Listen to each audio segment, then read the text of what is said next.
الحمد لله كفى وسلام على عباده الذين اصطفى أما بعد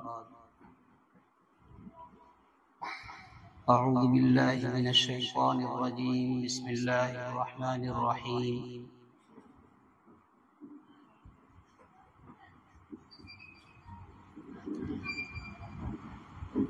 يا أيها الذين آمنوا اتقوا الله حق تقاته ولا تموتن إلا وأنتم مسلمون وقال النبي صلى الله عليه وسلم طلب العلم فريضة على كل مسلم أو كما قال عليه الصلاة والسلام۔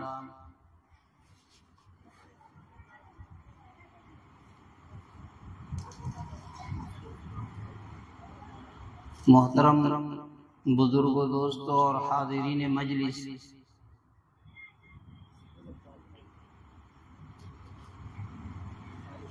قابل قدر ہیں وہ نوجوان، وہ حضرات، وہ افراد جنہوں نے اس دینی مجلس کو منعقد کیا۔ اسباب ہوتے ہیں، اللہ تعالیٰ نے ان احباب کے دل کے اندر محلے کے ان کی درستگی اور اصلاح کا فکر ڈالا،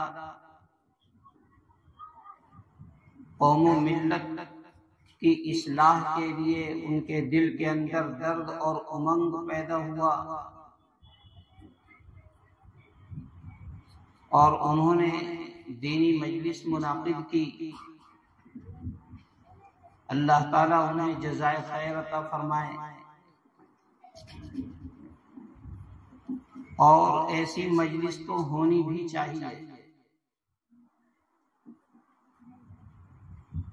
جب قوم کے درمیان، لوگوں کے درمیان خرابیاں پیدا ہونے لگیں اور قوم صحیح راستے سے ہٹ کر غلط راستے کی طرف چل پڑے اور غلط راستے کو وہ بسا اوقات دین بھی سمجھ بیٹھے، تو سمجھو کہ یہ بہت بڑی خرابی ہوتی ہے۔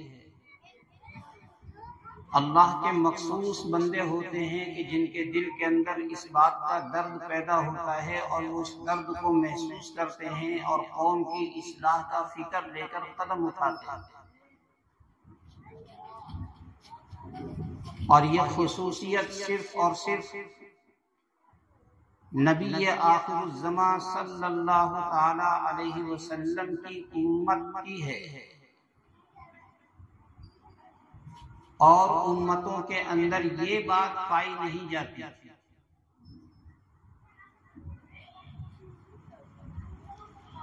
اور اللہ نے اس امت کی ایک خصوصیت یہ بھی رکھی کہ اگر کسی محلے کے اندر، کسی قوم کے اندر خرابی پیدا ہو گئی اور لوگوں کی اکثریت اس کے اندر ملوث ہو گئی، تو کوئی نہ کوئی حق بات لے کر کھڑا ہونے والا اور ان کو سمجھانے والا ضرور پیدا ہوتا ہے۔ یہ اس امت کی خصوصیت۔ سارے ہی بہک جائیں، سارے ہی گمراہ ہو جائیں، سارے ہی غلط منہج اور طریقے کو اپنا لیں، اس امت کے اندر ایسا نہیں ہوگا۔ پہلی امتیں ایسی تھیں، پوری کی پوری امت بہک گئی، ایسا ہوتا تھا۔ لیکن اللہ تعالیٰ نے اپنے نبی رحمت صلی اللہ تعالی علیہ وسلم کی ذات بابرکات کے صدقے اس امت کی حفاظت کی، اور ہر زمانے میں، ہر وقت میں ایسے چند افراد ضرور رہے ہیں کہ جو لوگوں کی صحیح رہنمائی کرنے والے، دین کو صحیح طریقے سے بیان کرنے والے، غلط کو غلط طریقے سے سمجھا دینے والے کہ دیکھو یہ غلط ہے اور یہ صحیح ہے، ضرور ایسے افراد رہے ہیں۔ آج یہ اسی کا نتیجہ ہے، اسی کا یہ ثمرہ ہے کہ ہم اور آپ اپنے وقت کو نکال کر بیٹھے ہوئے ہیں اور دین کی باتیں سن رہے ہیں ان نوجوانوں کی برکت سے، اور ہم اور آپ وقت نکال کر کے کیا آئے، اللہ نے ہمیں توفیق دی۔ یہاں تک آنے کی۔ کسی کے لیے راستہ ہموار ہوتا ہے دین کے کام کا، اور کسی کے لیے راستہ آسان ہو جاتا ہے گناہ اور بدکاری کا، ایسا بھی ہے۔ فَسَنُيَسِّرُهُ لِلْيُسْرَى اور فَسَنُيَسِّرُهُ لِلْعُسْرَى، کسی کے لیے نیکی کا راستہ ہم آسان کر دیتے ہیں کہ وہ بندہ نیکی کی طرف چل پڑتا ہے، اور کسی کے لیے برائی کا راستہ ہم آسان کر دیتے ہیں کہ وہ بدی کی طرف اور برائی کی طرف چل پڑتا ہے۔ کس کو کیا ملا یہ مقدر کی بات ہے۔ تو اللہ نے ہم سب پر، اہل محلہ پر فضل کیا، احسان عظیم فرمایا، جو ہمیں دینی مجلس منعقد کرنے کا فکر پیدا کیا، ہمارے اندر یہ درد پیدا کیا اور ہمیں آنے کی توفیق دی۔ اللہ ہمارے اس بیٹھنے کو قبول فرمائے، اور جو باتیں ہم سنیں ان باتوں پر عمل کرنے کی ہمیں توفیق عطا فرمائے۔ قرآن کریم کی ایک آیت کریمہ میں نے پڑھی۔ جب یہ آیت کریمہ نازل ہوئی تو بعض صحابہ پر یہ آیت کریمہ گراں گزری، بھاری پڑی۔ کیا ہے آیت کریمہ؟ آیت کریمہ کا ترجمہ ہے کہ اے ایمان والو، اللہ سے ڈرو جیسا کہ اس سے ڈرنے کا حق۔ ظاہر ہے کہ اللہ سے ڈرنے کا حق ادا کون کر سکتا ہے؟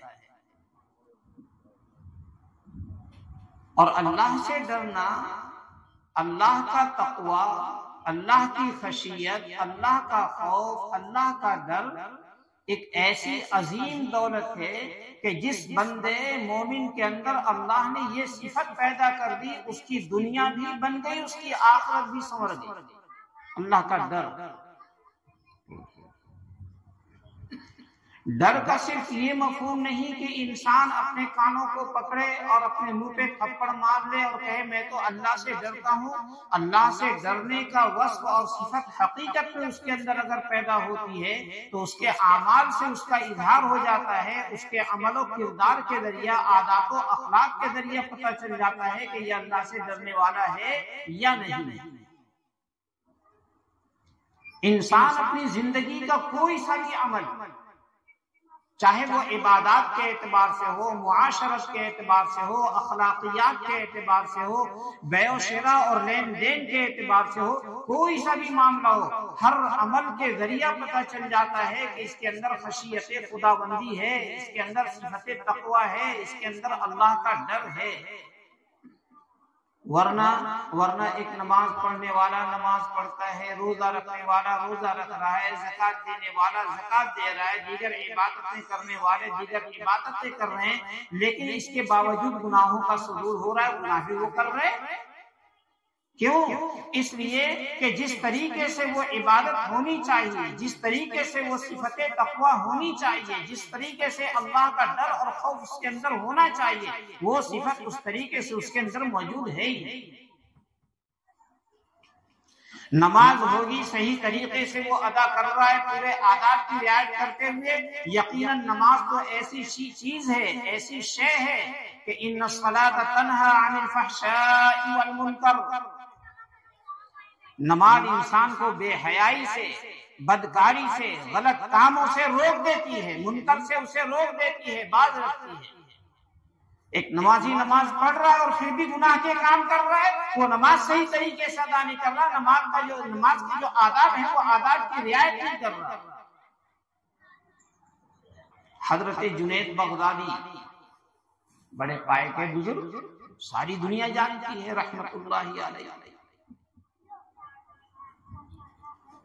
کسی جنگل سے گزر رہے تھے، اتفاق کی شکل یہ بنی کہ نماز کا وقت ہوا، تو نماز کا وقت ہوا تو اب نماز کیسے پڑھیں؟ اسلاف اور بزرگوں کا اور ان حضرات کا، ان اکابر کا معمول تھا کہ وہ بغیر جماعت کے نماز نہیں پڑھتے، کسی نہ کسی کو لے کر جماعت کا اہتمام وہ کیا کرتے تھے، کیونکہ مسئلہ بھی یہی ہے، بغیر جماعت کی جو نماز ہوتی ہے، نماز ہو جاتی ہے مگر ناقص، نامکمل۔ اور اصل جو طریقہ ہے اور صحیح جو طریقہ ہے وہ نماز ہے جو جماعت کے ساتھ ادا کی جائے، چاہے ایک ہی مقتدی اس کے ساتھ کیوں نہ جڑے، جماعت کا ایسا اہتمام کرنا چاہیے۔ اس لیے کہ جبرائیل امین علیہ الصلوۃ والتسلیم جب تشریف لائے ہیں تو جماعت کے ساتھ نبی پاک صلی اللہ تعالی علیہ وسلم کو نماز کا طریقہ بتایا اور نماز سکھائی۔ آج ہم جماعت کا اہتمام نہیں کرتے، جماعت کی ہم پرواہ نہیں کرتے، اپنے کام میں مشغول ہوتے ہیں، نماز کا وقت ہوا تنے تنہا نماز پڑھ لی، خدا کے بندے بے شک تیری نماز ہو جائے گی، لیکن یہ تو دیکھ صحیح کہ نماز کیسی ہوگی۔ جنگل میں گئے تو ایک لکڑہارا ملا، لکڑی کاٹنے میں مشغول تھا، اس کے پاس گئے، دیکھا مشرع آدمی ہے، داڑھی ہے، ٹوپی ہے، پاجامہ ہے، کرتا ہے، سارے لباس شرعی اور اپنے کام میں مشغول ہے، وہ لکڑیاں کاٹ رہا ہے۔ تو حضرت جنید بغدادی رحمت اللہ علیہ نے اس لکڑہارے سے کہا کہ بھائی صاحب نماز کا وقت ہو رہا اور نماز ادا کر لیں، جماعت کر لیں۔ ہاں بالکل۔ نماز ادا کی، اس نے وضو کیا، اس لکڑہارے نے پانی تھا، وضو کیا، وضو کر کے دونوں کے دونوں چلے اب نماز کے لیے۔ جب نماز کے لیے چلے تو اب وہ لکڑہارا ان سے کہہ رہا ہے کہ آپ پڑھاؤ اور وہ اس سے کہہ رہے ہیں کہ آپ پڑھاؤ۔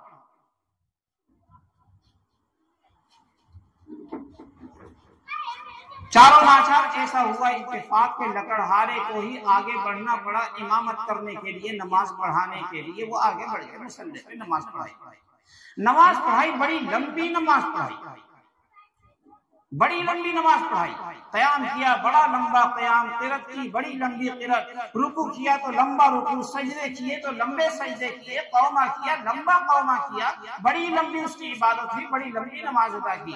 اتنی لمبی کہ حضرت جنید بغدادی کی تو حالت کچھ سے کچھ ہونے لگی،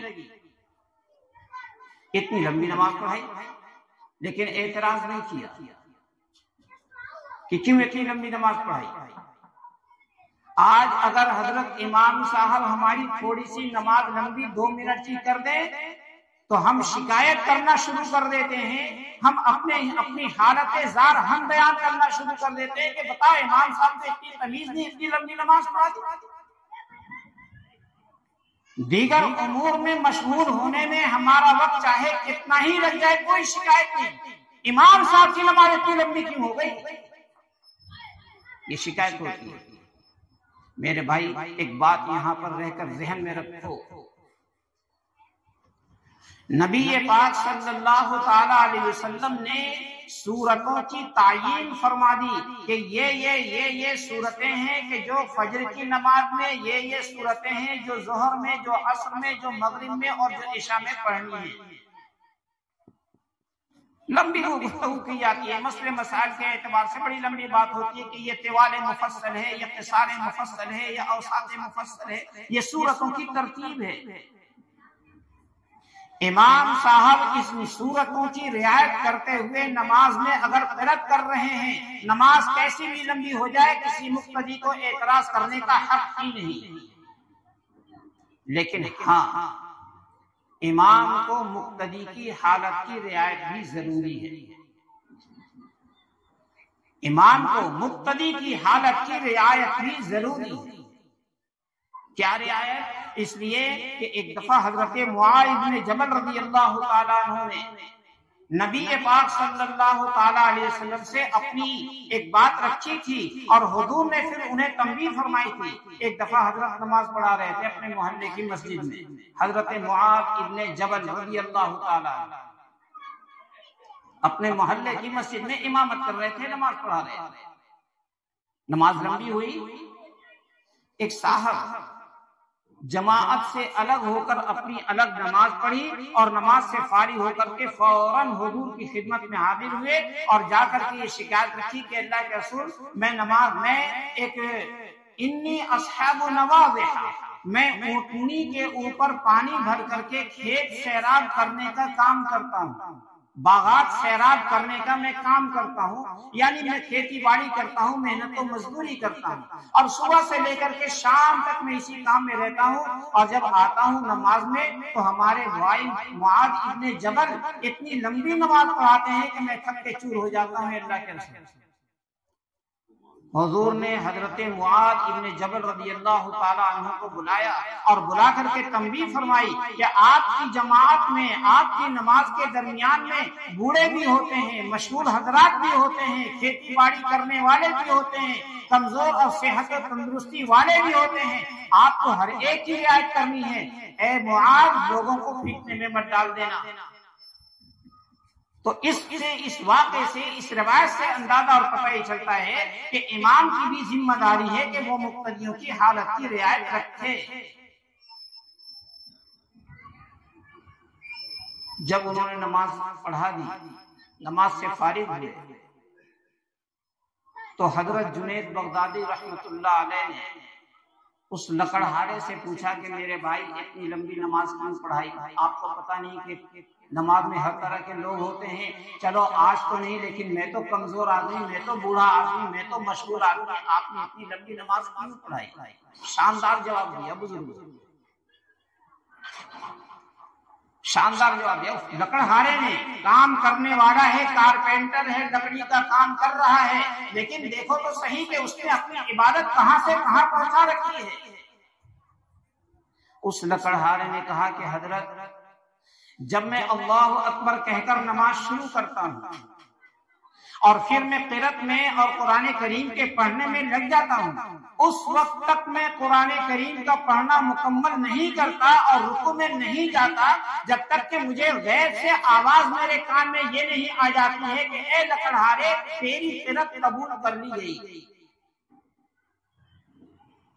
پھر میں رکوع میں چلا جاتا ہوں، اس وقت تک میں رکوع سے اپنے سر کو سمیع اللہ لمن حمدہ کہہ کر نہیں اٹھاتا جب تک کہ مجھے یہ آواز غیب سے سنائی نہیں دیتی ہے کہ اے فلاں لکڑہارے تیرا رکوع قبول ہو گیا، تیرے سجدے قبول ہو گئے، تیرا قوما اور جلسہ قبول ہو گیا۔ میری نماز کی تو یہ حالت اور یہ کیفیت ہے۔ دنگ رہ گئے حضرت جنید بغدادی، ایک لکڑہارا اور نماز ایسی شاندار۔ تو بزرگوں، آج تو ہماری عبادتیں بھی ایسی ہو گئی، اللہ کا تقوی، اللہ کا ڈر، اللہ کی خشیت، جس طریقے سے اللہ سے ڈرنے کا حق ہے وہ حق کہاں ادا ہو رہا ہے؟ گئے یوں ہی فریضہ ادا کر لیا، گئے یوں ہی عبادتیں کر لی، ہماری عبادت میں خشوع اور خضوع ہے نہیں ہے، ہماری عبادت میں جان ہے نہیں ہے، اللہ کی طرف عنابت و توجہ ہے نہیں ہے، ہمیں اس کی پرواہ نہیں ہوتی۔ بے ڈھنگے طریقے سے آ کر نماز میں کھڑے ہو گئے، کوئی تمیز نہیں ہے، نہ لباس کا ٹھکانہ، نہ کھڑے ہونے کا انداز، جیسے آئے ویسے کئی متفق کھڑے ہو گئے، پھیلاری ٹانگیں۔ کیوں یہ طریقہ؟ کہاں سے تم نے یہ طریقہ سیکھ لیا؟ بھی ملا رہے ایک ٹانگ سے ٹانگ، کیوں ملا رہے ہو بھائی؟ ایک صاحب ایسے ہی تھے، نماز پڑھ ٹانگیں خوب پھیلائے چلے جا رہے، اب بیچارہ برابر والا وہ بھی نہ جانے کیوں وہ اپنی ٹانگ سمیٹ رہا ہے، یہ صاحب پھیلا رہے ہیں، وہ سمیٹ رہا ہے، یہ پھیلا رہے ہیں۔ ایک دفعہ اتفاق ایسا ہوا، نماز سے فارغ ہونے کے بعد وہ بھی پریشان، یہ بھی پھیلانے والا بھی پریشان، سمیٹنے والا بھی پریشان۔ ایک دفعہ اتفاق سے وہ سمیٹنے والا اس پھیلانے والے سے کہتا ہے میرے بھائی ایک منٹ سن، ذرا تیرا ایک فوٹو میں لوں گا، تیرا ایک فوٹو میں لوں گا۔ ٹھیک ہے بھائی لے لے۔ کسی موقع پر نماز میں نہیں، نماز سے فارغ ہونے کے بعد جب وہ کھڑا ہوا، صحیح طریقے سے دامن ٹھیک کیے، کپڑے ٹھیک کیے، کندھے ٹھیک کیے، سارے بدن کو ہلایا، صحیح طریقے سے کھڑا ہو، کیونکہ فوٹو دے رہا، تصویر اس کی لی جا رہی ہے، تو اس نے کہا کہ جیسے نماز میں کھڑے ہوتے ہو ٹانگ پھیلا کر اور صرف پھیلا۔ تو اب یہ پھیلانے والا کہتا ہے کہ نہیں، تصویر بھٹ بھی آئے گی، تصویر اچھی نہیں آئے گی ٹانگ پر۔ ان کا موڈ خراب ہوا اور کہا کہ تجھے تصویر دینے میں اپنی تصویر کے بگڑ جانے کا اتنا خیال، اور اللہ کے سامنے کھڑے ہونے میں تجھے شرم نہیں آتی؟ تو ٹانگیں پھیلا رہا، وہاں تیری تصویر بگڑ نہیں رہی۔ ایک تصویر کے دینے میں تجھے اپنے فوٹو کا اتنا خیال ہے، اور وہاں کو اپنی شکل بگاڑ رہا ہے نماز کی حالت میں، تو یہ اتنی تمیز نہیں ہے؟ خدا کے بندے صحیح طریقے سے کھڑا ہو، نماز میں ایسے انداز سے کھڑا ہونا چاہیے کہ عام حالت میں جس طریقے سے ہماری ٹانگیں اور ہمارے دونوں قدم اور ہمارے پیر ہوتے ہیں، نماز کے طریقے سے ادا کی جائے، دیکھ کر کے اندازہ اور پتہ چل جائے کہ ہاں اس کے اندر اللہ کی خشیت ہے، اللہ کا خوف ہے، اللہ کا تقویٰ ہے، تو ہم اپنی عبادت کے ذریعے بھی اس بات کو ظاہر کریں تاکہ پتہ چل جائے کہ اللہ سے ڈرنے کا جیسا حق ہے اس نے حق ادا کیا کہ صحیح طریقے سے اس نے اپنی عبادت ادا کی، صحیح طریقے سے اس نے رعایت کی ہے۔ یہ تو عبادت کا ہے۔ معاملات میں آؤ تو معاملات ہمارے خراب، معاشرت میں آ جاؤ تو معاشرت ہماری خراب، بیع و شراء اور خرید و فروخت میں آ جاؤ تو ہمارے حالات وہاں خراب، لین دین کا معاملہ ہو ہمارے حالات وہاں بھی دیکھیں، کہاں کہاں دیکھیں اور کہاں کہاں ہم انگلیاں رکھیں، ہمارے حالات تو حالات زار ہو چکے ہیں۔ انسان کن کن باتوں کی نشاندہی کرے؟ آج محلے کے اندر مولانا روشنی ڈال رہے تھے، بہت صحیح فرما رہے تھے، بہت صحیح فرما رہے تھے، اور ابھی جب میں رمضان میں آیا تو ایک صاحب نے تذکرہ کیا کہ آج لوگوں کے درمیان سے حلت و حرمت کا پردہ ایسا اٹھ چکا ہے، حلت و حرمت کے درمیان سے جو بارڈر ہونا چاہیے وہ ایسا ختم ہو چکا ہے کہ لوگ اب حلال کو حلال اور حرام کو حرام الگ نہیں سمجھ رہے، سب ملیا میٹ ہو چکا ہے، حلال بھی حلال، حرام بھی حرام، جائز بھی حرام، ناجائز بھی سب بالکل حلال کھائے چلے جا رہے۔ کیا چیز ہے وہ چیز ہے سود، وہ چیز ہے سود۔ اب تک تو ہم ادب کے دائرے میں اس کو کہتے رہے سود، لیکن اب لفظ سود کو بدل کر کے اس کو لفظ لون سے تعبیر کیے جانے لگا۔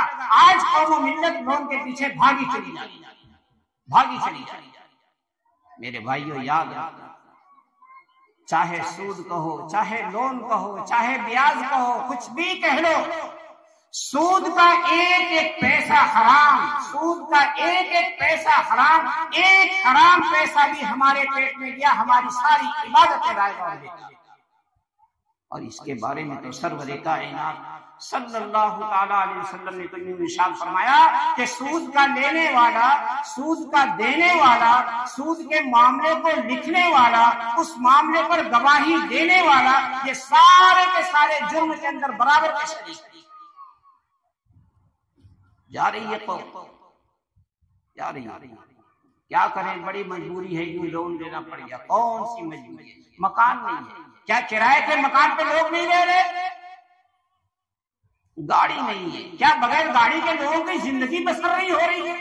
یہ کون سا عذر ہے جو مکان نہیں ہے، گاڑی نہیں ہے، فلاں نہیں ہے، فلاں نہیں ہے؟ یاد رکھو یہ سب کچھ شیطان کا بہکارا ہے۔ شیطان ملعون تو یہ چاہتا ہے کہ کسی طریقے سے حرام کاری کے اندر اپنی امت کو ہم مشغول کر دیں اور اس امت کو لگا دیں تاکہ ان کی عبادتیں رائے گا اور بیکار ہو۔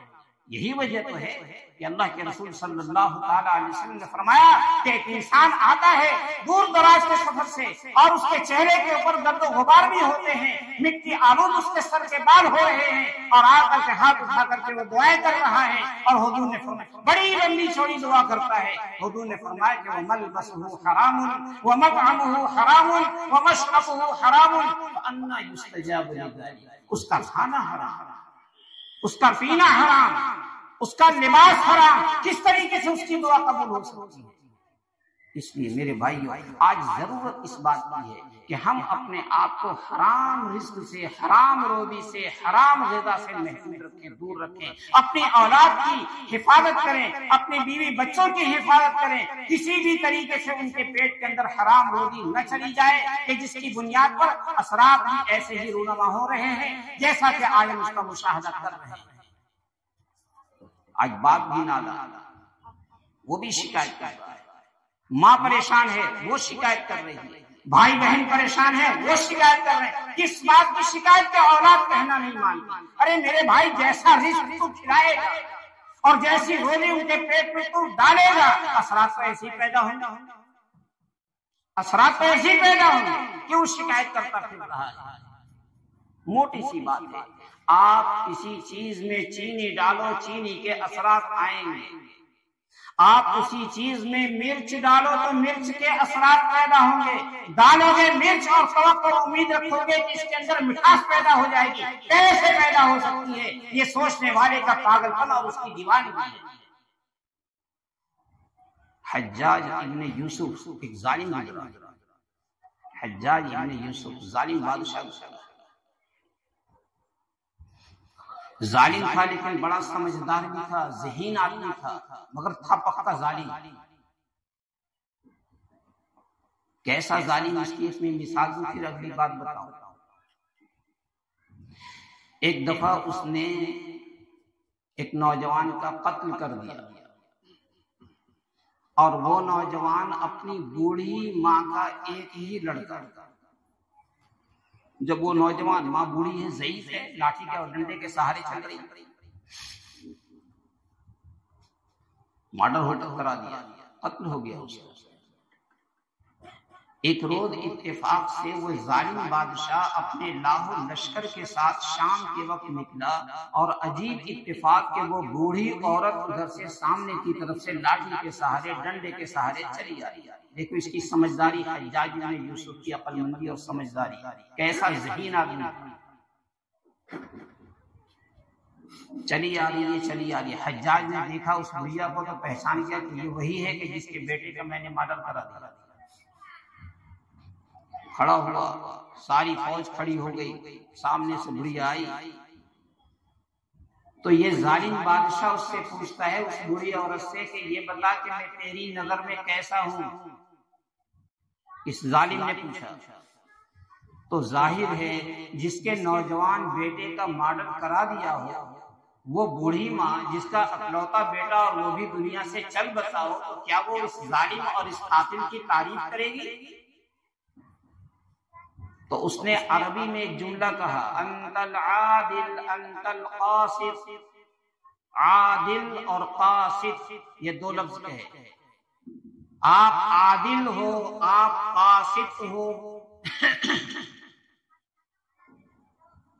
جب یہ لفظ سنا، اس لفظ عادل اور لفظ قاسط کے دو معنی ہیں، اور دونوں ایک دوسرے کے اپوزٹ ہیں، ایک دوسرے کی ضد ہیں۔ عادل کے معنی انصاف کرنے والا، اور اسی عادل کا معنی ہے اللہ کی حد سے عدول کرنے والا، یعنی ظلم کرنے والا، ظالم۔ ایسے ہی قاسط کے معنی انصاف کرنے والا، تو قاسط کا معنی ظلم کرنے والا بھی ہے، دونوں معنی۔ جب اس بڑھیا نے، اس بوڑھی عورت نے کہا کہ انت العادل انت القاسط، تو جتنے اس کے درباری تھے، اس کی فوج کے لوگ تھے، ان ساروں نے تالیاں بجانا شروع کی کہ واہ واہ واہ واہ، کیا کہنے، ہمارے بادشاہ کی تعریف کر دی، ہمارے بادشاہ کی تعریف کر دی۔ تو یہ حجاج بن یوسف، اس نے انہیں ڈپٹی لگائی ساروں کو، اور یہ کہا کہ بے وقوفو، تمہیں معلوم نہیں، تم یہ سمجھ رہے ہو کہ اس بڑھیا نے میری تعریف کی؟ ارے عادل کہہ کر کے اور قاسط کہہ کر کے مجھے ظالم و جابر کہہ دیا اس نے، اور اس لیے کہا کہ چند روز پہلے میں نے اس کے نوجوان بیٹے کا قتل کر دیا تھا، قتل کرنے پر کیا یہ میری تعریف کرے گی؟ ایسا ذہین فطین شخص تھا۔ اس کے زمانے میں، حجاج بن یوسف کے زمانے میں، اہل اللہ کی ایک جماعت تھی جن کی دعا قبول ہوتی ہے، ان کو مستجاب الدعوات کہتے ہیں۔ ان کی دعا قبول ہوتی ہے، مستجاب الدعوات، ان کی ایک جماعت تھی، اور جس کے حق میں وہ جیسی دعا وہ جماعت کر دیتی، اللہ کی طرف سے وہ دعا قبول ہوتی اور فیصلہ ایسے ہی ہو جاتا۔ اس ظالم بادشاہ کو ڈر ہوا کہ کبھی یہ مستجاب الدعوات کی جماعت میرے حق میں بد دعا نہ کر دے، میری زندگی تباہ ہو جائے، کوئی طریقہ ایسا اختیار کرنا چاہیے کہ جس طریقے کی بنیاد پر میں ان کی بد دعا سے معمول و محفوظ ہو جاؤں۔ آتا ہے واقعے میں کہ اس نے ان مستجاب الدعوات لوگوں کی دعوت کر دی،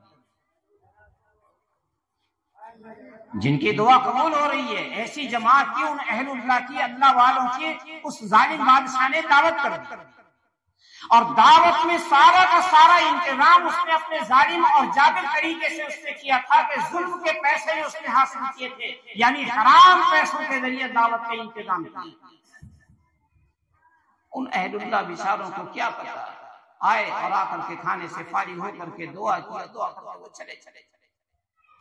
تو اب یہ اطمینان کا سانس لیتے ہوئے یہ ظالم کہتا ہے، یہ حجاج ابن یوسف کہتا ہے کہ اب مجھے کسی کی پرواہ نہیں، آج میں نے حرام روزی ان کے پیٹ کے اندر ڈال دی ہے، اب ان کی بد دعا کا مجھے کوئی غم نہیں ہے، بد دعا یہ کرتے ہیں قبول ہو ہی نہیں سکتی۔ بھائیو، حرام چیز کی نحوست ایسی ہوتی ہے۔ آج کس طریقے سے ہم لوگوں کے پیچھے پڑ رہے ہیں، کس طریقے سے سود کے پیچھے پڑ رہے ہیں اور بھاگے ہم چلے جا رہے ہیں، ساری کوششیں اس کو حاصل کرنے کے لیے ہماری ہو جاتی ہیں۔ اس کی سفارش، اس کی سفارش، اس کے پاس جا کر درخواست دے رہے ہیں، کسی اور کے پاس جا کر درخواست، بھائی لون پاس کرا دو، بھائی لون پاس۔ آج بدقسمتی یہ ہے کہ مرد تو مرد، ہماری مائیں اور بہنیں بھی اس کے اندر ملوث، وہ بھی اس کے اندر ملوث ہو رہی ہیں۔ میں ان بہنوں سے درخواست کروں گا، ان ماؤں سے درخواست کروں گا، اگر یہ صحیح نہج اور صحیح طریقے سے اختیار کر لیتی ہیں، ان کے کہنے کے مطابق ان شوہروں کی بھی زندگی ہو جائے گی، ان کے بیٹوں کی بھی زندگی ہو جائے گی، لیکن اولین فریضہ ہے کہ یہ مائیں اپنی اصلاح کریں، اپنی درستگی کریں۔ آج ضرورت اس بات کی ہے،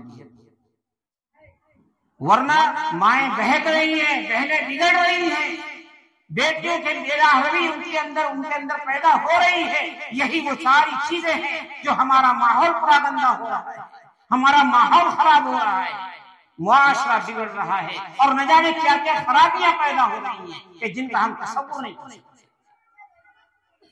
اسی لیے سرور کائنات صلی اللہ تعالی علیہ وسلم نے فرمایا کہ طلب العلم فریضۃ علی کل مسلم، ہر مسلمان کے ذمہ، چاہے وہ مرد ہو چاہے وہ عورت ہو، ہر ایک کے ذمہ علم کا حاصل کرنا ضروری ہے۔ آج علم کے نہ ہونے کی بنیاد پر انسان کیسی بے راہ روی کا شکار ہو رہا ہے، تمیز نہیں، بشارے کو پتہ نہیں، اور حقیقت جانو، حقیقت جانو۔ ایسے بھی مائیں ہیں، ایسے بھی میرے بھائی ہیں کہ جن کو سود کے حرام ہونے کا بھی پتہ نہیں کہ یہ حرام ہے،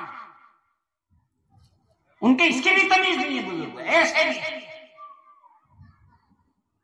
ابھی تازہ کری ایک صاحب کو سمجھا رہا تھا، ایسی باتیں ہو رہی تھی، تو انہوں نے باتوں بات میں بھی بات کہی کہ کیا ایسا بھی ہے کہ یہ چیز حرام ہے؟ کھلی ہوئی بات، لون کے بارے میں کھلا ہوا حرام، کھلی ہوئی نحوست والی چیز، جس کے اندر حدیث کے اندر نہ جانے کتنوں پہ لعنت کی بات اور اس کا تذکرہ کیا گیا، اس کے بارے میں وہ مسلمان بندہ، وہ مسلمان بھائی کہہ رہا کیا یہ حرام ہے؟ میرے بھائی، بدقسمتی کہ آج ہم نے علم حاصل کرنے کی کوشش کی، علماء کی مجالست ہم نے اختیار نہیں کی، اہل اللہ کی مجلس میں ہم نے جا کر کے خود کو نہیں بٹھایا، ان کی مجلس کی برکتیں حاصل نہیں کی۔ نتیجہ یہ نکلا کہ آج ہمارے اندر سے دین ناپید اور ختم ہوتا جا رہا ہے، ہمیں پتہ نہیں۔ مولانا نے اپنے میں جو واقعہ سنایا حقیقت ایسا ہے۔ آج باپ نے، آج ماں نے اپنے فریضے کو فراموش کر دیا ہے کہ اولاد بگڑ رہی ہے۔ اور میں تو ایک موٹی سی بات کہتا ہوں، آج 24 گھنٹے کی زندگی گزارو، خوب گزارو، کسی بھی طرح گزار لو، لیکن خدا کے واسطے اپنی اولاد کے لیے، اپنے بیٹے اور بیٹیوں کے لیے اپنے گھر میں بیٹھ کر صرف آدھے گھنٹے کا وقت نکالو، صرف آدھے گھنٹے کا، اور دین کی باتیں ان کے سامنے پیش کرو، نماز کی باتیں رکھو، روزے کی باتیں رکھو، حقوق اللہ اور حقوق العباد کی باتیں ان کے سامنے رکھو، لیکن ضرور رکھو آج ماں باپ نے اپنے فریضے کو فراموش کیا کہ اولاد کو کچھ بھی پتہ نہیں۔ ضرورت ہے علم دین کی۔ آپ علم کسی بھی طرح کا، کوئی بھی علم حاصل کرو، کسی بھی کالج اور اسکول کے اندر داخل کرو، بچے کو کسی بھی تعلیم سے سرفراز کرو، مگر علم دین سے ضرور اسے سرفراز کرنا۔ بزرگوں، آج علم دین کے نہ ہونے کی وجہ ہے جو ہماری اولاد ہمارے قابو سے باہر ہے، یہ صرف اس کی بنیادی وجہ۔ اولاد ماں باپ کے حقوق کو نہیں جانتی، ماں باپ اولاد کے حقوق سے نابلد اور ناواقف ہیں، کسی کو اپنے فریضے اور اپنی ذمہ داری کا کوئی احساس تک نہیں ہے۔ اور شکایت کرتے پھر رہے کہ اولاد جو بگڑ گئی، اولاد جو بگڑ گئی. اور آج تو بگاڑ پیدا کرنے میں ہمارے ہاتھوں میں اور بچے بچے کے ہاتھوں میں جو موبائل ہے یہ سب سے بڑی نحوست ہے، سب سے بڑی لعنت. ماں باپ پریشان، کیا کہیں بیچارے. ایسے بھی ماں باپ، ایسے بھی ماں باپ منع کر رہے ہیں، سمجھا رہے ہیں، ساری باتیں ہو رہی ہیں، اولاد ماننے کو تیار نہیں. باہر کا معاشرہ گزرا ہوا ہے بزرگوں. ابھی میں ایک تقریر سن رہا تھا اپنے استاد محترم کی، ایک تقریر بچوں کی اصلاح کے بارے میں. حضرت نے ایک بات فرمائی کہ اپنے گھر کے بچوں کو گھر میں ہی کھیلنے کودنے کا موقع فراہم کرو، باہر انہیں جانے کھیلنے کودنے کے لیے مت دو، اجازت دو. بات تو سادہ سی ہے لیکن بہت قیمتی بات ہے.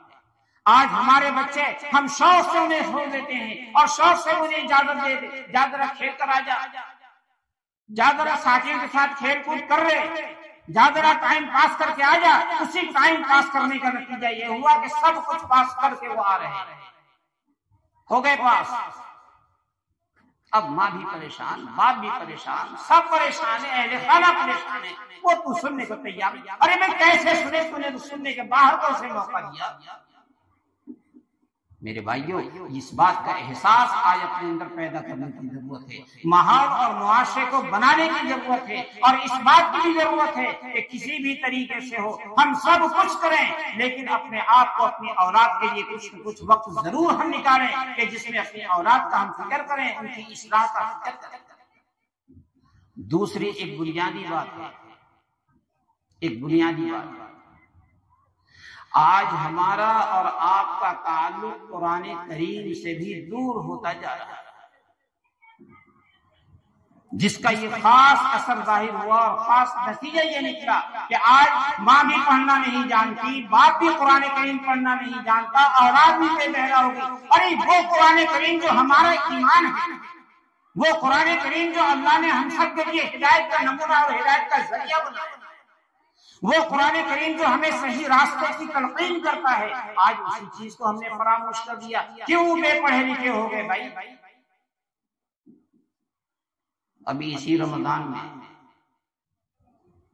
جہاں میں رہتا ہوں وہاں پہ 10 روز میں ایک جگہ قرآن کریم ایک صاحب نے پورا کیا، لے کے وہ عشاء کے بعد میں گیا. میں نے ان سے بھی یہ بات کہی اور یاد رکھو کہ قرآن کریم کا پڑھنا اور سیکھنا کوئی مشکل نہیں. پھر میں نے یہ کہہ کر انہیں 1-2 مثالیں دی. میرے مدرسے کے ایک ممبر تھے مولانا، حافظ نہیں تھے اور اب سے چند سال پہلے ان کا انتقال ہو گیا. چند سال پہلے ان کا انتقال ہو گیا اور تقریباً 80-85 سال کی عمر ہوگی، 80 سے زائد کی عمر تھی جب ان کا انتقال ہوا. اور انتقال سے 5 سال پہلے وہ حج کر کے آئے. اب سوچو اگر ہم مان لیتے ہیں کہ 80 سال کی عمر ہوگی تو 75 سال میں انہوں نے حج کیا. 75 سال کا انسان تو بوڑھا ہی ہے، اور بوڑھا بہت ہی بوڑھا مولانا تھے، دارالعلوم دیوبند کے فارغ تھے، قاسمی تھے. وہ 75 سال کا بوڑھا شخص اس بڑھاپے کے اندر، اس کے اندر ایسا شوق اور جذبہ پیدا ہوا کہ اسی بڑھاپے کے عالم میں اس نے ساری چیزیں تیاگ کر اپنے باغات بھی، اپنی کھیتی باڑی بھی، اپنی اولاد بھی، گھر بار بھی اور مسجد کا کونا اختیار کر لیا اور راتوں دن قرآن کریم لے کر کے بیٹھ گئے اور 1 سال میں مکمل قرآن کریم حفظ کر لیا. 75 سال کا بوڑھا. آج میرے بھائی حافظ مت بنو، ٹھیک ہے، حفظ مت کرو مکمل، ٹھیک ہے، لیکن اگر قرآن کریم آپ پڑھے ہوئے نہیں ہو تو قرآن کریم ضرور پڑھ لو، ضرور سیکھ لو، کہ سیکھنا کوئی مشکل نہیں. 75 سال کا بوڑھا جب حافظ قرآن ہو رہا ہے، یہاں تو آپ حضرات میں سے کوئی بھی 75 سال کا نہیں. کیا ہم قرآن کریم نہیں پڑھ سکتے؟ بے شک پڑھ سکتے ہیں. آپ کسی حافظ قرآن سے، کسی مولوی سے، کسی اور سے، کسی مؤذن صاحب سے آپ رابطہ کرو اور جا کر کے ان کے سامنے اپنے پہلو کو رکھ دو اور ان کے سامنے اپنے آپ کو پیش کر دو کہ ہمیں تو کسی طریقے سے قرآن کریم پڑھا دو. ایک بڑے مولانا گزرے ہیں حضرت شیخ الہند، مولانا محمود حسن صاحب دیوبندی رحمۃ اللہ علیہ، جب یہ انگریزوں کا زور چل رہا تھا اور ملک کی آزادی کی تمام تر کوششیں چل رہی تھی اور چاروں طرف ماحول یہی بنا ہوا تھا، تو حضرت آگے آگے تھے، اور یہ گاندھی جی اور دیگر اور جو افراد اس زمانے کے، یہ ان کے ساتھ ساتھ رہنے والے اور ان کے ساتھ ساتھ پیش پیش رہنے والے، آگے آگے رہنے والے تھے۔ حضرت شیخ الہند، آج ہمارے ان اسلاف اور بزرگوں کا تذکرہ نہیں ملتا، اور ہماری نسل اور ہماری اولاد ان کے نام سے بھی نہ واقف۔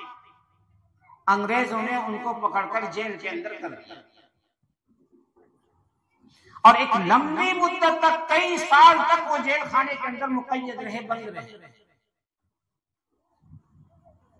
جب وہاں سے آئے تو اس وقت کے بڑے مولانا تھے، اور پھر آزادی کے معاملے میں آگے آگے رہنے والے، جھنڈا لے کر کے آگے آگے چلنے والے، بڑی بھیڑ ہوئی، لوگوں کا ایک جمع غفیر جمع ہوا کہ حضرت شیخ الہند آ گئے، حضرت شیخ الہند آ گئے۔ لوگوں کی بھیڑ اکٹھی تھی، چارپائی بچھی ہوئی تھی، حضرت بیٹھے ہوئے تھے، چلنے پھرنے سے بھی معذور ہو رہے تھے، کافی عمر رسیدہ۔ تو اسی درمیان میں ان کے شاگردوں میں سے کسی نے پوچھا کہ حضرت، آج مسلمانوں کی جو پستی ہے، آج مسلمانوں کی جو بدحالی ہے، اور مسلمان جو پسماندگی کی طرف جا رہے ہیں، اس کی وجہ کیا ہے؟ کسی نے سوال کیا۔ یہ جب کی بات ہے بزرگوں، جب ہندوستان آزاد ہوا اور وہاں سے انگریزوں کو بھگایا گیا، جب کی بات۔ حضرت مسلمانوں کی پسماندگی کی وجہ کیا ہے؟ تو حضرت نے کہا کہ دیکھو بھائی، جیل خانے میں رہ کر کے میں نے بہت غور و خوض کیا اس بارے میں، اور بہت سوچا، تو مجھے دو باتیں میرے ذہن کے اندر آئیں کہ اس کی دو وجہیں ہیں۔ مسلمانوں کی پسماندگی کی دو وجہیں ہیں۔ کیا کیا؟ ایک بنیادی وجہ تو یہ ہے کہ آج مسلمانوں میں آپس میں اختلاف اور انتشار پیدا ہو چکا ہے۔ ایک بنیادی وجہ تو یہ ہے، یہ فلاں قبیلے سے ہے، تو یہ فلاں خاندان کا ہے، تو یہ فلاں مسلک کا ہے، تو یہ فلاں مذہب کا ہے، تو یہ فلاں جماعت کا ہے، تو یہ فلاں فرقے کا ہے۔ یہ سارے فرقوں کے اندر بڑھ جانا، یہ سب سے بڑی کمزوری کی وجہ اور مسلمانوں کی پسماندگی کی وجہ ہے۔ آج مسلمانوں کو ضرورت ہے بزرگوں اس بات کی، دیگر قومیں مسلمانوں کے اوپر اور اہل ایمان کے اوپر اس طریقے سے حملہ زن ہیں کہ جیسے ان کو لقمہ تر سمجھ کر کے ٹوٹ پڑنے کو تیار۔ مسلمانوں، آج سارے اختلافات کو ختم کر کے متحد ہونے کی ضرورت ہے، سارے اختلافات کو ختم کر کے یکجا ہونے کی ضرورت ہے، سارے فرقے ختم کر ڈالو، سارے کے سارے مسلمان بن جاؤ، ایک اللہ کے ماننے والے ہو، ایک نبی کے ماننے والے ہو، ایک قرآن کے ماننے والے ہو۔ ارے اس چیز کے اندر تو سارے کے سارے متفق ہیں، کیوں فرقوں کے اندر بڑھ گئے؟ انہی فرقوں کے اندر بڑھ جانا کہ جس نے آج ہمارے اندر کمزوریاں پیدا کی۔ تو حضرت نے بتایا کہ مسلمانوں کی پسماندگی کی ایک بنیادی وجہ تو یہ ہے کہ ان میں اختلاف و انتشار۔ دوسری وجہ حضرت نے بتائی کہ دوسری وجہ ہے مسلمانوں کی پسماندگی کی قرآن کریم سے دوری۔ آج مسلمان قرآن کریم سے دور ہو گیا، جزو دان کے اندر لپیٹ کر مسلمان نے اپنے پاک اور تختے کے اوپر قرآن کریم کو رکھ دیا، اور پھر رکھ دیا سال میں ایک دفعہ کھولنے اتارنے کی نوبت و ضرورت پڑتی ہے، اور پورے سال میں انسان فارغ ہے، اور بسا اوقات تو ایسا ہوتا ہے کہ اس سال میں بھی کھولنے کی نوبت نہیں آتی، حافظ جی اور مولانا جی کافی ہیں فاتحہ خوانی کرنے کے لیے، ایسا ہو رہا۔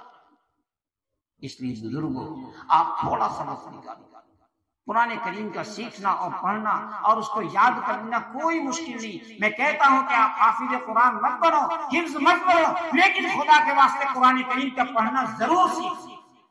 کوئی مشکل نہیں ہے. آپ 2 مہینے 3 مہینے محنت کر کے دیکھو، آپ کے اندر خود ایسی چاشنی پیدا ہو جائے گی، ایسا جذبہ اور شوق پیدا ہوگا کہ آپ خود بخود کہو گے کہ اب تو میں قرآن کریم مکمل ہی کر کے دوں گا. کرو تو صحیح. ہمارے نبی نے فرمایا کہ طلب العلم فریضۃ علی کل مسلم، ہر مسلمان کے ذمہ علم کا حاصل کرنا ضروری. لیکن علم کون سا علم؟ علم کے راہ حق نہ نمایت جہالت، جو علم اللہ سے دور کر دے وہ علم نہیں ہے. جو علم اللہ کو فراموش کر دے، جو علم آخرت سے بے خبر کر دے اور ہمیں کسی چیز کی تمیز اور فرق باقی نہ ہو، اسے علم نہیں کہتے. وہ سارے کے سارے تو فنون ہیں. ہاں، علم حقیقت میں وہ ہے جو ہمیں آخرت کی یاد دہانی ہے. علم حقیقت میں وہ ہے کہ جو ہمیں اللہ کو یاد دلا دے. حقیقت میں علم وہ ہے جو ہمیں ہمارے نبی جناب محمد رسول اللہ صلی اللہ تعالی علیہ وسلم کی پہچان اور آپ کی محبت میں دے. ہاں، وہ علم. اس لیے علم دین کا حاصل کرنا ضروری. اپنے بچوں کو کہیں بھی پڑھاؤ، مگر حافظ صاحب کی خدمت میں، مولانا صاحب کی خدمت میں اسے ضرور رکھو. اس علم دین کا نتیجہ یہ ہوگا کہ آپ کی یہ اولاد آپ کی فرما بردار ہوگی. آپ کی یہ اولاد آپ کا کہنا مانے گی. آپ کی اولاد آپ کے کہنے کے مطابق چلے گی. ورنہ تو یہی ہوگا کہ ہم بھی روتے پھریں گے، آپ بھی روتے پھریں گے کہ اولاد کہنا نہیں مان رہی ہے، کہنا نہیں مان رہی ہے. اس کے اصل سبب ہم خود بنتے ہیں، ہم اس کی وجہ ہوں گے. اور اگر علم سے بے بہرا ہو گئے تو جہاں ہماری اولاد بگڑ رہی ہے، علم سے بے بہرا ہونا ہمارے اندر بھی بے دینی پیدا کرتا ہے. ہم بھی بے دین ہو کر کے رہ جائیں گے. ہمیں بھی کچھ پتہ نہیں چلے گا کہ دین کیا ہے اور حلال کیا ہے اور حرام کیا ہے اور جائز کسے کہتے ہیں اور ناجائز کسے کہتے ہیں. ہم بھی ان باتوں کو فراموش کر بیٹھے ہیں. ضرورت ہمیں بھی سیکھنے کی ہے، ضرورت اولاد کو سکھانے کی ہے، ضرورت ہمیں بھی پڑھنے کی ہے، ضرورت اولاد کو بھی پڑھانے کی ہے. ضرورت اس بات کی ہے کہ ہم بھی خود کو مزین علم دین سے کریں اور اپنی اولاد کو بھی کرائیں. ورنہ نتیجہ کیا ہوگا؟ جو مولانا کہہ رہے تھے نا، ایک صاحب میرے پاس داخلے کے لیے آئے. مدرسے میں بھی حالات بہت پیش آتے ہیں بزرگوں کو، کیا کیا کہا جائے. ایک صاحب آئے داخلے کے لیے اپنے بیٹے کو لے کر، کچھ سال پہلے کی بات. مراد آباد ایک جگہ ہے، اس سائڈ سے وہ آئے تھے، کافی دور سے آئے. آ کر بیٹھے، ساری باتیں ہوئی، فارم بھر دیا، درخواست لے لی. جب فارم میرے پاس آیا تو میں دیکھتا ہوں پھر بیٹے کا نام لکھ رکھا تھا ابو لہب. فارم پہ بیٹے کا نام لکھ رکھا تھا ابو لہب. ابو لہب کون؟ ابو لہب جو ہمارے نبی کا مخالف، ہمارے نبی کا دشمن، نام لکھ رکھا. بولا میں تو بڑا متعجب ہوا. پھر اس سے میں نے پوچھا کہ نام کس نے رکھا اس بچے کا؟ مولانا میں نے رکھا. آپ پڑھے لکھا؟ ہاں پڑھا لکھا ہوں، میں قرآن کریم پڑھتا ہوں. اچھا بھائی، پھر آپ نے یہ نام کیسے رکھ دیا؟ کلام پاک میں آیا ہوا تبت یدا ابی لہب. دلیل دی کہ قرآن کریم میں آیا ہوا. ارے خدا کے بندے، قرآن کریم میں تو ابلیس کا لفظ بھی ہے، تو ابلیس نے رکھ دیا. علم دین سے ناواقف ہونا انسان کو کہاں سے کہاں پہنچا دیا. اس بندے خدا کو پتا نہیں کہ ابو لہب کون شخص تھا، وہ نام رکھتا ہے اپنے بیٹے کا ابو لہب. میرے بھائیوں، علم دین کی سخت ضرورت ہے بزرگوں. آج اس علم دین سے بے بہرا ہونے کا نتیجہ ہے کہ ہم نے نہ جانے کن کن خرافات کو اپنی زندگی کے اندر داخل شامل کر لیا. بہت ساری ایسی رسمیں، بہت ساری ایسی بدعات، بہت ساری ایسی بے راہ روی ہے جن کو ہم نے دین سمجھ کر کے اور اپنی زندگی کے اندر داخل کیے. ایسا ہو رہا ہے، مشاہدہ ہو رہا ہے، مشاہدہ. ایک دفعہ یہی کسی کا انتقال ہوا. دیکھو بے دینی کی ایک میں مثال. ایک دفعہ یہاں پہ کسی کا انتقال ہوا. میں بھی آیا تھا دفین میں، یہ قبرستان. 2 صاحب اترے یا ایک صاحب اترے قبر میں. لنگی باندھے ہوئے تھے، وہ لنگی پہنے ہوئے تھے، کرتا پہنے ہوئے اترے. تو آپ بھی جانتے ہو، آپ بھی دیکھتے ہو اور دیکھتے رہو گے.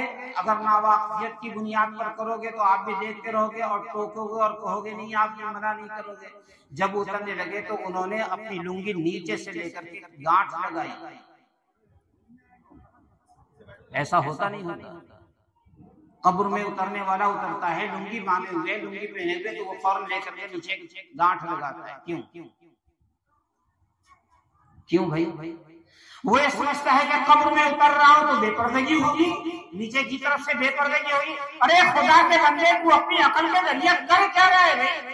تو اللہ کی روئے زمین پہ بھی تو چل رہا ہے، کیا یہاں پر بے پردگی نہیں؟ تو مسجد میں بھی تو جا رہا ہے لنگی بات کر، وہاں بے پردگی نہیں؟ یہ نہ جاننے کی بنیاد پر اس طرح کی حرکتیں ہوتی ہیں. اب وہ تو دین سمجھ کر کے، نیک عمل سمجھ کر کے کر رہا ہے، گانٹھ لگا رہا ہے، گرہ لگا رہا ہے. یہ میں نے ایک بے راہروی اور بے علمی کی ایک مثال دی. اور بھی نہ جانے کتنی حرکتیں ہوتی ہیں، کتنے رسم و رواج ہوتے ہیں، کر رہے ہیں دین سمجھ کر. اور سننے میں خبر آتی ہے آپ بھی 12 ربیع الاول کے موقع میں خوب کرتے ہو. یہ تو اللہ کا بڑا کرم ہے کہ مجھے یہاں رہنے کا اس موقع پہ موقع نہیں ملتا. آپ بھی خوب کر رہے ہو. یاد رکھو میرے بھائیو، جن کے ساتھ آپ جڑ رہے ہو اور جس مجلس میں آپ شرکت کر رہے ہو، خدا کی قسم اسی سے معلوم کر لو کہ ہمارے نبی پاک صلی اللہ علیہ وسلم کا تو محبت کا دعوے دار ہے، محبت کا تو مدعی ہے. کیا ہمارے نبی نے اس کی تعلیم دی؟ ہمارے نبی نے ایسا کیا؟ ہمارے نبی نے کرنے کا حکم دیا؟ اگر ہے تو آمنا و صدقنا، ہم بھی ماننے کرنے جا رہے ہیں. طرح طرح کی حرکتیں ہو رہی ہیں، خوب ہو رہی ہیں. یہ صرف انسانوں کی اور محلے کی اور لوگوں کی واہ واہ حاصل کرنے کے لیے اپنی اس کے اندر اپنی عزت افزائی انسان سمجھ بیٹھے. یاد رکھنا، ہمارے نبی کے طریقے کے خلاف کوئی صحیح قدم ہوتا ہے، ہمیں حق ہے بولنے اور ٹوکنے کا، اور کہنا بھی چاہیے، خاموش نہیں رہنا چاہیے. آج بے شمار ایسی حرکتیں ہیں بزرگوں میں کہہ نہیں سکتا اور ان کی گنتی نہیں کی جا سکتی. لب لباب اور محصر یہ ہے کہ سارے یہ خرافات، سارے یہ رسم و رواج، ساری یہ بددینی اور بے دینی، یہ چیزیں ختم ہوں گی تبھی جب ہم اپنے دین کی طرف اپنے آپ کو راغب و مائل کریں گے. بہت ساری باتیں آپ حضرات کے سامنے آ گئی اور آتی رہیں گی، وقتاً فوقتاً امام صاحب کرتے ہی رہتے ہیں. اللہ تعالیٰ سے دعا ہے کہ اللہ تعالیٰ ہم تمام کو ان باتوں پر کہنے سننے سے زیادہ عمل کی توفیق عطا فرمائے. جو باتیں ذکر کی گئی ان باتوں کو عملی جامہ پہنانے کی توفیق عطا فرمائے. جن منہیات کا تذکرہ کیا گیا اللہ تعالیٰ ان منہیات سے بچنے کی توفیق عطا فرمائے. ہماری اس مجلس کو بھی قبول فرمائے. وما علینا الا البلاغ. بس ٹائم زیادہ ہے.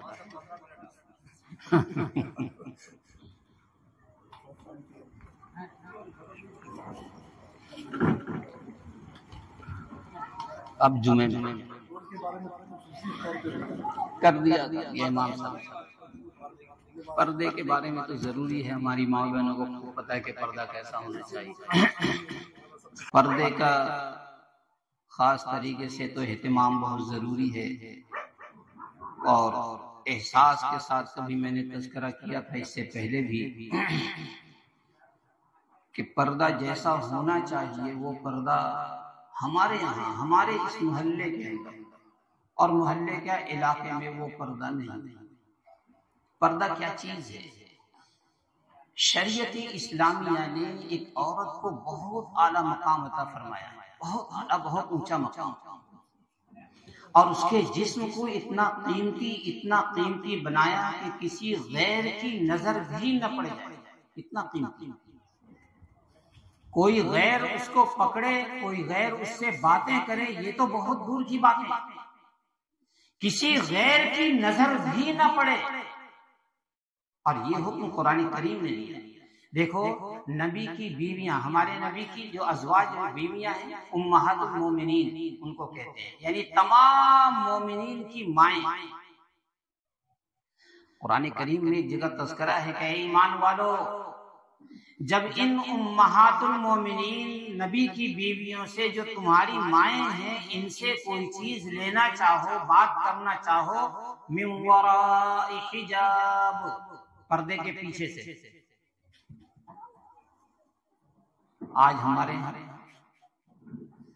آکر کسی نے دستک دی، کسی نے کنڈی کھٹکھٹائی تو ہماری امی بیٹھ جائیں گی، ہماری بہن چلی جائے گی، ہماری بیٹی بڑھ جائے گی، کون کیا بات، ابو نہیں ہے تو بھیا نہیں ہے تو فلاں نہیں ہے، آپ کو کیا ضرورت تھی جانے کی بغیر پردے کے جانے؟ نبی کی بیویاں جو ہماری مائیں ہیں، اور ماں تو اپنی اولاد کے لیے حرام، نکاح تو اس سے ہو نہیں سکتا، لیکن ان سے بھی بات کرنے کے لیے یا کوئی چیز لینے کے لیے قرآن کریم نے فرمایا کہ پردے کے پیچھے سے ان سے بات کرو، ڈائریکٹ نہیں، پردے کا لحاظ کرتے ہوئے۔ اور قرآن مقدس نے ایک جگہ پر ایک بات کا حکم دیا، ایمان والے مردوں سے الگ کہا، ایمان والی عورتوں سے الگ کہا۔ جب ہم سبق پڑھاتے ہیں نا قرآن کریم کا، جب درس ہوتا ہے تو اس طرح کی باتیں ہمارے سامنے نوٹ کی آتی ہیں۔ نماز کا تذکرہ آیا تو قرآن کریم نے حکم دیا سب کو، ایمان والوں مردوں اور عورتوں، اور سب سے کہا ایک ہی ساتھ کہہ دیا کہ نماز پڑھو، یہ نہیں کہا کہ اے مردوں نماز پڑھو، اے عورتوں نماز پڑھو، ایسا نہیں، نماز پڑھو سب اس میں۔ روزے کا حکم آیا تو کہہ دیا کہ روزے رکھو، عورتوں سے الگ کہا گیا ہو کہ روزے رکھو، مردوں سے الگ کہا گیا ہو کہ روزے رکھو، ایسا نہیں، سب سے ایک ہی دفعہ کہہ دیا ہے سارے کے سارے روزے رکھو، کتب علیکم الصیام، تمہارے اوپر روزے فرض کر دیے گئے، مردوں پہ عورتوں پہ سب پہ۔ لیکن ایک حکم ایسا ذکر کیا قرآن کریم نے کہ جس میں اس حکم کو مردوں سے الگ کہا اور عورتوں سے الگ کہا۔ کیا ہے وہ حکم؟ وہ ہے نگاہ کی حفاظت، نظر کی حفاظت۔ قل للمؤمنین یغضوا من ابصارهم ویحفظوا فروجهم، اے محمد صلی اللہ علیہ وسلم ان ایمان والے مردوں سے کہہ دیں کہ آپ اپنی نگاہیں نیچی رکھو، اے مردوں اپنی نگاہیں نیچی رکھو۔ دیکھو پردے کا اس میں خیال، نگاہ نیچی رکھنے کا مطلب دیکھو سامنے سے کوئی اجنبی عورت آ رہی ہے، ہم یہی دیکھنا شروع کر دیں، اور جب تک وہ گزر رہی ہے یہی ہم دیکھ رہے، یہ انتہائی بے پردگی ہے۔ اور جس طریقے سے نظر کے ذریعے ہم جو چیز دیکھیں گے اس کا فوٹو اور اس کا عکس ہمارے دل کے اوپر پڑے گا، اور دل پھر جیسا فیصلہ کرتا ہے یہ سارے کے سارے اعضاء ایسی ہی حرکتیں کرنا شروع کر دیتے ہیں۔ پھر وَقُلْ لِلْمُؤْمِنَاتِ يَغْضُضْنَ مِنْ أَبْصَارِهِنَّ وَيَحْفَظْنَ فُرُوجَهُنَّ وَلَا يُبْدِينَ زِينَتَهُنَّ، اور ایمان والی عورتوں سے کہہ دے کہ وہ بھی نگاہیں نیچی رکھیں، پردے کا حکم۔ آپ جاؤ کسی کے دروازے پہ دستک دے دو، سامنے سے اگر کوئی اجنبی یا کوئی عورت آتی ہے، کوئی جوان لڑکی آتی ہے، آپ نگاہ نیچی کر کے بات کرو، ابو ہیں بھائی ہیں جو بھی، نگاہ نیچی کر، نگاہ میں نگاہ ڈال کر، نظر میں نظر ڈال کر کے باتیں کرنا نہیں، بالغ ہو جانے کے بعد تو اس کی اجازت ہے ہی۔ جہاں میں رہتا ہوں، میں ایک شاید کبھی کسی موقع پر کہیں تذکرہ کیا تھا، لیکن آپ بھی سنو، جہاں میں رہتا ہوں ایک صاحبہ ہیں، ہم سب ان کو بوا کہتے ہیں، اور آج اس وقت سمجھو ان کی عمر 104 سال یا 105 سال کی عمر ہے، حیات ہے، اور بہت نیک عورت، بہت نیک عورت۔ میں جاتا ہوں، مجھ سے اچھا تعلق رکھتی ہیں، مسئلے مسائل پوچھنے میں یا کوئی سی بات ہوتی ہے فون کرتی ہے، بات ہوتی ہے۔ جب میں جاتا ہوں ایک الگ کمرے کے اندر، پردے کے اندر وہ بیٹھی رہتی ہیں اور میں دوسرے کمرے میں بیٹھا رہتا ہوں، دروازہ یہ کھلا ہوا ہے اور باتیں ہوتی رہتی ہیں پردے کے ساتھ۔ 104 سال کی بڑھیا عورت، اور وہ پردے کا اتنا پاس و لحاظ، سوچو۔ اور باقاعدہ ان کے مکان کے اوپر ایک بورڈ لگا ہوا ہے، جو مین گیٹ ہے، مین گیٹ کے اوپر ایک ٹین کا اتنا بڑا بورڈ لگا ہوا ہے، اور بورڈ کے اوپر لکھا ہے کہ میرے گھر میں کوئی آدمی نہیں ہے، اس لیے کوئی صاحب اندر آنے کی کوشش نہ کریں اور بے وقت میرے پاس فون نہ کریں، باقاعدہ بورڈ لکھا ہوا۔ ہم اور آپ تصور نہیں کر سکتے مجھے، ہمارے اندر اتنی بے پردگی ہو گئی۔ اس لیے میں اپنے ماں سے اور اپنی بہنوں سے اور اپنی بیٹیوں سے بہت عاجزانہ درخواست کر رہا ہوں کہ آپ پردے کا اہتمام کریں، آپ پردے کا اہتمام کریں۔ کس طریقے سے پردہ؟ جیسے آپ دیکھتی ہو کہ چند روز کے لیے جماعت میں، چند روز کے لیے تعلیم میں ہماری مائیں اور بہنیں جاتی ہیں، ماشاءاللہ وہ نقاب اور برقعے کے اندر ہوتی ہیں، دستانے اور موزوں کے اندر ہوتی ہیں، دیکھ کر طبیعت بہت خوش ہوتی ہے، چاہے کسی بھی درجے میں ہو۔ پردے کا اہتمام ایسا ہونا چاہیے، ایسا ہونا چاہیے۔ آپ یہ مت دیکھو کہ جناب یہ بڑا ہے یہ چھوٹا ہے، جہاں وہ بالغ ہو گیا اور وہ اجنبی ہے، پردہ نہیں ہے، بیٹے سے نہیں ہے، شوہر سے نہیں ہے، حقیقی بھانجا ہے اس سے نہیں ہے، حقیقی بھتیجا ہے اس سے نہیں ہے، سگا بھتیجا ہے اس سے نہیں ہے، لیکن اوروں سے جن سے نکاح جائز ہے ان سے پردہ ہے۔ آج ہماری ماؤں نے اس کا احساس ختم کر دیا، اور احساس ختم کر دیا کیا بلکہ شکایتاً یہ خود میں کہتا ہوں، یہ تو ہم سب کی ذمہ داری تھی کہ اپنی ماؤں اور بہنوں کو اس بات سے ہم مطلع کرتے کہ دیکھو بے پردگی مت کرنا، بے پردہ ہو کر کسی کے ساتھ مت جانا، بے پردہ ہو کر کسی کے سامنے مت آنا، پردے کا اہتمام کرنا، اپنے دوپٹے کو سامنے چہرے کے اوپر ڈال لینا، کسی سے اگر گفتگو کرنے کی اچانک ضرورت پڑ جاتی ہے اپنے چہرے کو کبھی بھی ظاہر نہ کرنا۔ صحابہ نے ایسا کیا، صحابیات نے ایسا کیا، ازواج مطہرات نے ایسا کیا ہے بزرگوں۔ اس لیے اپنی بیٹیوں کو اور اپنی بیویوں کی اس کی تعلیم ضرور۔ آج ہمارے محلے میں بے پردگی بہت ہے بزرگوں، ہماری بہنیں نہیں کرتی، ہماری بہنیں نہیں کرتی، ہماری مائیں نہیں کرتی، ہماری بیٹیاں نہیں کرتی۔ کیوں نہیں کرتی؟ شریعت اسلامیہ نے تو ان کی بڑی حفاظت کی، بڑی حفاظت۔ ایک مولانا مستقیم تھے، غالب اب انتقال کر گئے، مرکز نظام الدین میں تھے، بستی کے رہنے والے، ایک دفعہ وہ بتا رہے آئے تھے ہمارے یہاں، تو کہہ رہے کہ ہماری ایک جماعت گئی باہر کسی ملک میں، بیرون ممالک، تو وہاں سے آنے کے بعد وہاں گئے وہ تبلیغ کرنے کے لیے، تو وہاں کسی ہوٹل میں بھی گئے تھے تبلیغ کرنے کے، جس ہوٹل کے اندر نوجوان لڑکے اور لڑکیاں رہتی تھیں، وہاں تبلیغ کرنے کے لیے گیا اور سمجھایا، تو بہت سارے جو غیر مسلم تھے وہ ایمان بھی لے آئے، اور جو مسلمان تھے وہ صحیح ہو بھی گئے، انہوں نے پردے کا اہتمام بھی شروع کر دیا، ساری باتیں ہو گئی۔ جب وہاں سے ان کی جماعت واپس آ گئی تو کہتے ہیں کہ ایک دفعہ یہاں کے رات کے 1:30 بجے فون آیا ایک صاحبہ، اور فون وہیں سے آیا بیرون ممالک میں سے جہاں ان کی جماعت گئی ہوئی تھی۔ تو فون پہ وہ صاحبہ پوچھتی ہیں کہ مولانا صاحب میں بس میں جا رہی تھی اور ہینڈل پکڑنے کے لیے جو میں نے اپنے دونوں ہاتھ اوپر اٹھائے تو میری آستین یہاں تک کھل گئی، یہ آستین یہاں تک سرک گئی اور میرے ہاتھ کا یہ حصہ ظاہر ہو گیا۔